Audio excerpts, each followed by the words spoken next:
बेखौफ जुबान, बेबाक अंदाज। धाकड़ खबर के न्यूज रूम से मैं आपके साथ हूं अकरम रईस खान। ममता बनर्जी वर्सेज मोदी को लेकर आपसे बात करना चाहता हूं और कुछ ऐसे पहलू आपके सामने रखना चाहता हूं जिनको लेकर दावा कर सकता हूं, और आप लोग उम्मीद रखिए कि भोंपू मीडिया या मीडिया आपके सामने वो पहलू रखेगा नहीं। लेकिन आपसे पहले एक छोटी सी बात कहना चाहता हूं। आजकल मैं खबरें नहीं कर पा रहा हूं, आप लोग भी देख रहे होंगे। हमारे पॉलिटिकल एडिटर हैं जनाब अनीस अहमद खान साहब, उन्हीं के साथ बैठकर खबरें कर लेता हूं, या इकराम अली हैं, वो बाहर फील्ड से जाकर रिपोर्टिंग कर लाते हैं। मैं पिछले कुछ महीने से सही तरीके से काम नहीं कर पा रहा हूँ, उसके लिए पहले ही आप लोगों से माफ़ी चाहता हूँ, क्योंकि मैं अपने अंदाज से खबरें करना चाहता हूँ। जब मैं डिस्टर्ब हो सकता है, बहुत सारी चीज़ें हो सकती हैं, पारिवारिक डिस्टर्ब हो सकता है, फाइनेंशियली डिस्टर्ब हो सकता है, बहुत सारी चीज़ें होती हैं। तो उन्हीं तमाम चीज़ें हैं। अब भोंपू मीडिया तो है नहीं कि कॉर्पोरेट का मीडिया है, तमाम फंडिंग है। हम लोगों को तो बिजली का बिल देना पड़ेगा, हम लोगों को ऑफिस का रेंट देना पड़ेगा, उसके बारे में भी सोचना पड़ेगा। हम लोग कंपनी की तरह तो चल नहीं रहे हैं। फिलहाल खबर की तरफ चलते हैं। बात को लंबी ना करते हुए कुछ पहलुओं में आपके सामने खबर रखता हूँ। सबसे पहला पहलू ये है कि आज सुप्रीम कोर्ट में क्या हुआ वो देख लीजिए। तो सुप्रीम कोर्ट में आज दूसरे दिन सुनवाई के दौरान सुप्रीम कोर्ट ने साफ कहा कि पुलिस कमिश्नर को पेश होना पड़ेगा सीबीआई के सामने। ठीक है, कोलकाता में पेश नहीं होना चाहते और कोलकाता में हम पेश होने का ऑर्डर भी नहीं दे रहे हैं कि शिलोंग में जाके, यहाँ पे भाजपा की सरकार है खैर, वहां पे आपको सीबीआई के सामने पेश होकर अपनी बात रखनी पड़ेगी, सीबीआई के सवालों का जवाब देना पड़ेगा। साथ ही एक जो चीज कही है वो काफी महत्वपूर्ण है, उस पर ध्यान देने की ज्यादा जरूरत है। सुप्रीम कोर्ट ने कहा है कि सीबीआई कमिश्नर राजीव कुमार को गिरफ्तार नहीं करेगी, यानी कि उनकी गिरफ्तारी पर पूरी तरीके से सुप्रीम कोर्ट ने रोक लगा दी है। जो एक और खास महत्वपूर्ण पहलू है सुप्रीम कोर्ट के फैसले का, वो ये है कि चीफ सेक्रेटरी और डीजीपी को अवमानना का नोटिस जारी किया है सुप्रीम कोर्ट ने, और कहा है कि 18 फरवरी तक आप यहां पे आके जवाब दाखिल करिए। अब अगली सुनवाई 20 फरवरी को इस पूरे मामले पर होगी। हम लोग नजर बनाए रखेंगे क्या होगा। अब दूसरी चीज, खबर के इसी की दूसरी तरफ लेके चलता हूं कि इस फैसले के बाद कौन कौन सी पार्टियां क्या क्या कह रही हैं वो देख लीजिए।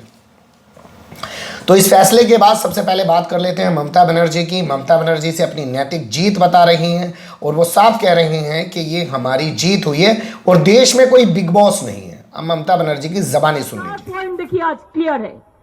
एक पॉइंट है, उन्होंने एलिगेशन किया था स्टेट गवर्नमेंट और पुलिस के खिलाफ में कंटेम्प्ट ऑफ कोर्ट, नहीं माना, नहीं हुआ, रिजेक्टेड। नंबर 2, बहुत सारे एलिगेशन ले आया था, that is also rejected. Number 3, mutual press में बात करने के लिए पहले भी ऑर्डर था, हम लोग उसको मान के ही पास लेटर दिया, म्यूचुअल पास प्रेस में आके बात करो। चौथी बात यह है कि राजीव कुमार को अरेस्ट नहीं होगा। इसमें क्या होता है, वो जानबूझ के सबको अरेस्ट करके रख देता है और क्या करता है, बंगाल से लेकर उड़ीसा जेल में भेज देता है। 2019 में मोदी जी नहीं आएंगे। हमारा दिक्कत क्या था, हम मोदी जी का खिलाफ में हम इंडिविजुअल फाइट नहीं कर रहे, हम गवर्नमेंट का खिलाफ में, जो गवर्नमेंट हमारा फेडरल स्टेट में काम नहीं करने दे रहा है, हमको पूरा इंटरफेरेंस कर रहा है, हमको रुपया ठीक से नहीं देते हैं, हमारा लोगों को तंग कर रहा है, हमारा ऑफिसर को तंग कर रहा है। ममता बनर्जी जहां ये अपनी नैतिक जीत बता रही हैं और कह रही हैं देश का कोई बिग बॉस नहीं है, फेडरल स्ट्रक्चर जो हमारा लोकतांत्रिक ढांचा बना हुआ है उसमें कोई बिग बॉस नहीं है, वहीं सुप्रीम कोर्ट के इस फैसले को रविशंकर प्रसाद जो कानून मंत्री हैं देश के, वो कह रहे हैं सुप्रीम कोर्ट के फैसले ने साफ कर दिया है कि सीबीआई के सामने पेश होना पड़ेगा। सोमवार को जब सुप्रीम कोर्ट पहुंची थी सीबीआई, तो सीबीआई ने बड़े बड़े दावे किए थे। कहा था कि जो पुलिस कमिश्नर हैं कोलकाता के राजीव कुमार, वो सबूत नष्ट कर रहे हैं, सबूतों को मिटा रहे हैं। तो उसके बाद पूरा टीवी मीडिया पे, अखबार में तमाम चीजें दस्तावेज के साथ आपको दिखाऊंगा, पूरा ये चलाना शुरू हुआ था कि सुप्रीम कोर्ट ने कहा है कि अगर सबूतों को नष्ट कर रहे हैं कमिश्नर राजीव कुमार तो उनको बख्शेंगे नहीं, ऐसी सजा देंगे जिसको के जमाना याद रखेगा और तमाम लोग और भी याद रखेंगे, राजीव कुमार भी जिंदगी भर याद रखेंगे। लेकिन आज के फैसले के बाद पूरे भोंपू मीडिया ने इस सवाल को गायब कर दिया है। कोई जोर में बात ही नहीं कर रहा है कि सीबीआई सुप्रीम कोर्ट के अंदर वो सबूत क्यों नहीं रख पाई कि राजीव कुमार सबूत मिटा रहे हैं, वो दस्तावेज क्यों नहीं रख पाई, वो चीजें क्यों नहीं रख पाई। बात, असल मुद्दा यही होना चाहिए, यही सबसे बड़ा सवाल होना चाहिए, लेकिन नहीं रख पा रहे। मैं आपको कुछ एग्जाम्पल दिखा देता हूं। मेरे पास कुछ अखबार हैं, वो मैं आपके सामने रखूंगा, उसके हिसाब से आप लोग खुद समझ जाएंगे। ये हिंदुस्तान अखबार है, देश का जाना माना अखबार है, फ्रंट पेज पे छाप रहा है, सबूत दो, सख्त कार्रवाई करेंगे। अंदाज देखिएगा।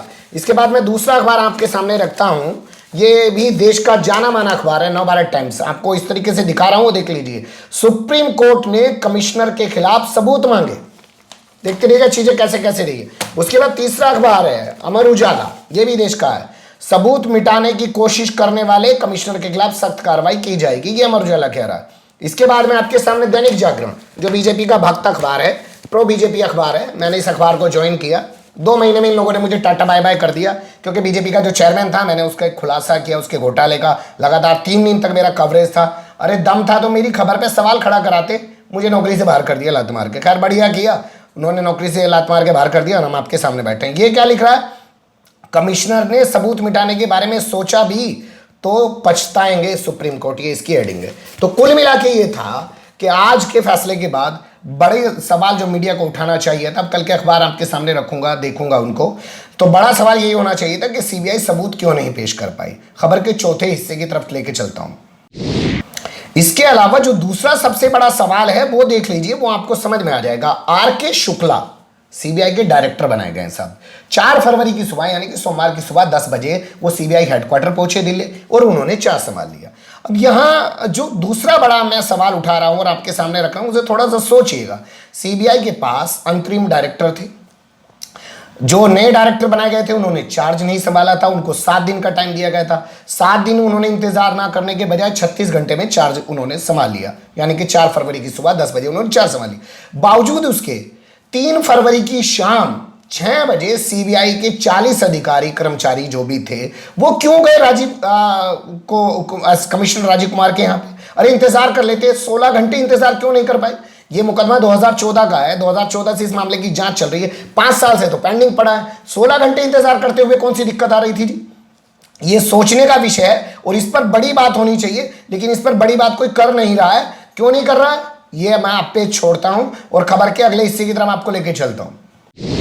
अब तीसरा सवाल यह है कि क्यों की जा रही थी राजीव कुमार की गिरफ्तारी, ये भी एक सवाल समझने की जरूरत है। तो देखिए, ममता बनर्जी वेस्ट बंगाल की सीएम है और ममता बनर्जी का जो पुलिस प्रशासन है वो भारतीय जनता पार्टी को ना वहां पर रैलियां करने दे रहा है, ना उनके हेलीकॉप्टर उतरने दे रहा है। कभी मोदी जी का मंच गिर जाता है, कभी अमित शाह का हेलीकॉप्टर नहीं उतरता है, कभी अमित शाह की रैली से जो लोग लौट रहे हैं उन पर हमला हो जाता है, कभी क्या नाम है आदित्यनाथ योगी को हेलीकॉप्टर उतरने की इजाजत नहीं दी जाती है। दुनिया भर के तमाम चीजें हैं, लेकिन वो कर कौन रहा है? वो कर रहा है ममता बनर्जी का पुलिस प्रशासन।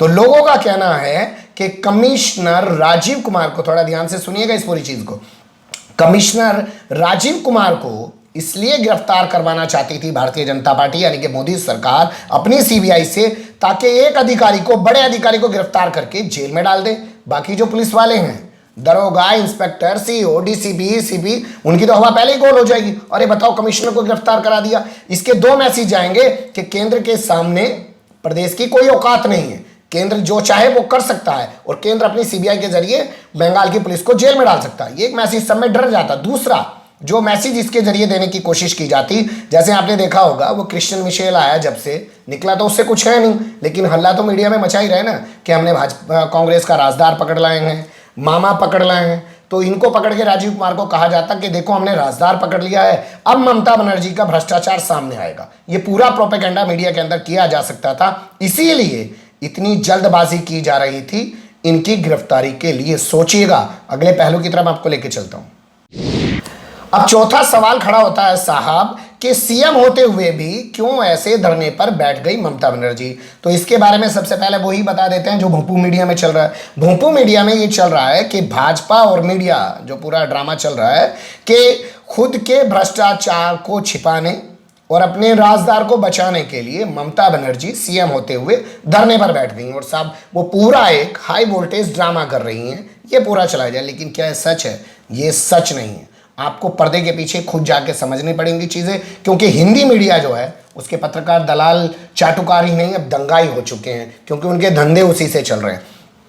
इसके पीछे सबसे बड़ा सच ये है कि अगर अपने प्रदेश की पुलिस को सीबीआई के हाथों ऐसे गिरफ्तार हो जाने के बाद भी ममता बनर्जी खामोशी से बैठी रहती तो पूरे प्रदेश की जो पुलिस और प्रशासन है उसमें भय का माहौल पैदा हो जाता और उन्हें लगता कि प्रदेश सरकार केंद्र सरकार से उनकी हिफाजत नहीं कर सकती, इसलिए उनको केंद्र में बैठी हुई मोदी सरकार जो 56 इंच का सीना लेकर बैठी है उससे ज़्यादा पंगे नहीं लेने चाहिए। और ममता बनर्जी के कहने पर या ममता बनर्जी को खुश करने के लिए उनसे ज़्यादा पंगे नहीं लेना चाहिए थे, ये मैसेज उनमें चला जाता। और ये मैसेज अगर चला जाता तो ममता बनर्जी के लिए नुकसान होता। ममता बनर्जी अपने पुलिस वालों से, अपने प्रशासनिक अधिकारियों कर्मचारियों से काम नहीं ले पाती। इसीलिए उन्हें लगा कि अपने पुलिस प्रशासन के अधिकारियों की जान बचाने के लिए, उनकी हिफाजत के लिए उन्हें खुद सड़क पे आना पड़ेगा। और वो सड़क पे आई और उन्होंने धरना प्रदर्शन दिया और लग रहा है कि उसमें उनकी जीत हुई है। जीत इसलिए हुई है, एक महत्वपूर्ण चीज़ ये बता देता हूँ, वे लोग शायद ममता बनर्जी को जानते नहीं। देखिए, नरेंद्र मोदी, अमित शाह की राजनीति को जब आप देखेंगे तो इन लोगों ने कभी विपक्ष की राजनीति नहीं की है, कभी सड़क पे उतर के राजनीति नहीं की है। ये तो आए सीएम बन गए, आए प्रधानमंत्री बन गए। ममता बनर्जी जमीन से जुड़ी हुई नेता हैं, वो जानती हैं ये चीज़ें कैसे चलती हैं। तो वो धरना दे सकती थी, इन्हें इसका कल्पना नहीं थी। इन्हें लगा कि शायद वो सीएम बन के बदल गई होंगे, उनके तेवर, उनके अंदाज बदल गए होंगे। लेकिन उन्होंने आज भी दिखा दिया कि वो अपने पुलिस प्रशासन के लिए, अपने प्रदेश के लिए अगर सड़क पे बैठना पड़ा तो बैठेंगी। और यही असल वजह है। आप लोग क्या सोचते हैं, कमेंट्स के रूप में आप लोग अपनी राय दे सकते हैं। खबर को लाइक कर सकते हैं, चैनल को सब्सक्राइब कर सकते हैं और ज़्यादा से ज़्यादा हमारी खबरों को शेयर कर सकते हैं। फिर ऐसे ही किसी सुलगते हुए उलझते मुद्दे लेकर मैं आपके सामने हूँगा हाजिर। फिलहाल अभी मुझे दें इजाज़त।